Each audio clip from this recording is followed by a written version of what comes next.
I was up late one night working in my office when I noticed a couple of guys in the parking lot trying to break into my car. I called building security, but they said, "Sorry, no patrols are available right now. We'll send someone as soon as we can." So I hung up, then called back a minute later. "Hello?" I said. "No need to hurry anymore. I've just taken care of them myself." Within minutes, alarms, security teams, even local guards, everyone showed up at once. The two guys were caught red-handed. One of the guards looked at me and said, "I thought you said you handled them?" I smiled and replied, "I thought you said no one was available." My partner and I were all dressed up for a fancy company event, dinner, and a presentation. Since we'd had issues before, we left the office lights on and made sure everything looked occupied. Just as our ride arrived, our office robot vacuum zipped back inside and headed upstairs. Since it has a habit of knocking things over, my partner ran back in to grab it.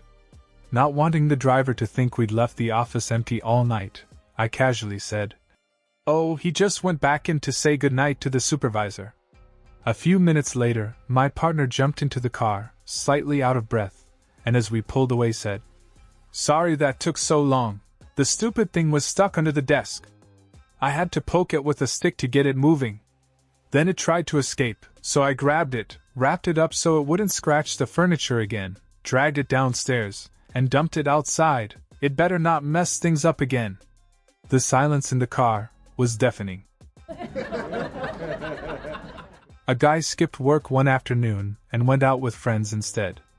They ended up playing games and relaxing so long that he lost track of time and didn't get home until late evening.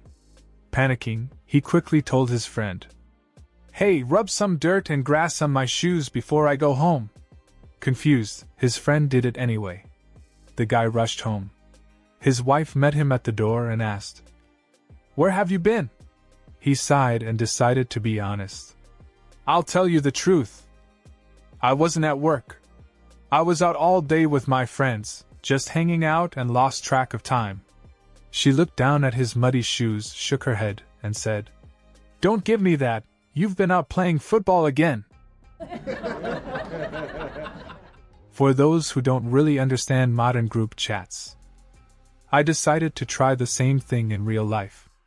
Every day, I walk into random offices and start telling people what I had for lunch, how I'm feeling, what I did yesterday, and what I'm planning to do later, and with who. I show them photos on my phone, my family, my cat, my weekend, my random errands, basically everything.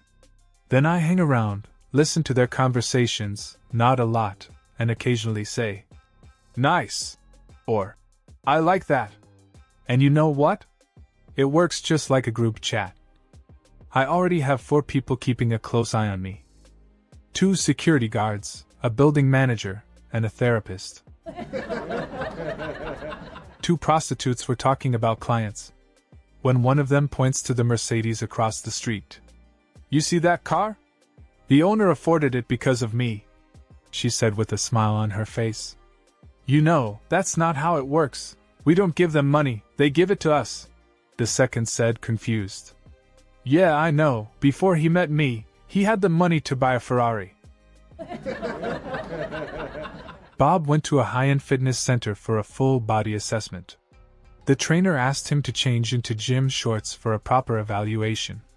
"In front of you?" Bob asked, a bit shy. The trainer smiled. "No need to worry, I've seen every body type imaginable.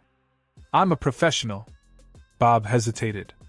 "Yeah, but not one like mine. You might actually laugh." The trainer reassured him. "In over 20 years, I've never laughed at a client." "All right then," Bob said and changed. The trainer took one look, paused, tried to stay composed, but suddenly burst out laughing. One chuckle led to another, and soon they were struggling to regain control. After a moment, the trainer finally composed himself. "I'm so sorry," he said. "I don't know what came over me. I promise, it won't happen again." "Now, what seems to be the problem?" Bob replied calmly.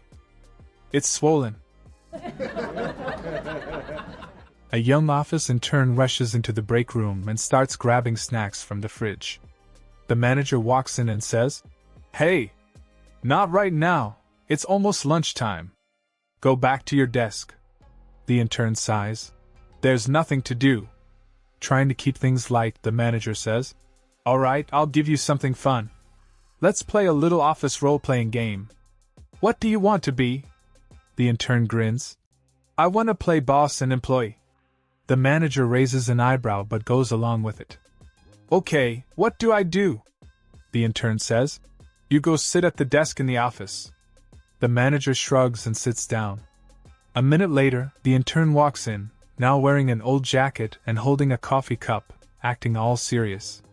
The manager, slightly confused, asks, "So, what now?"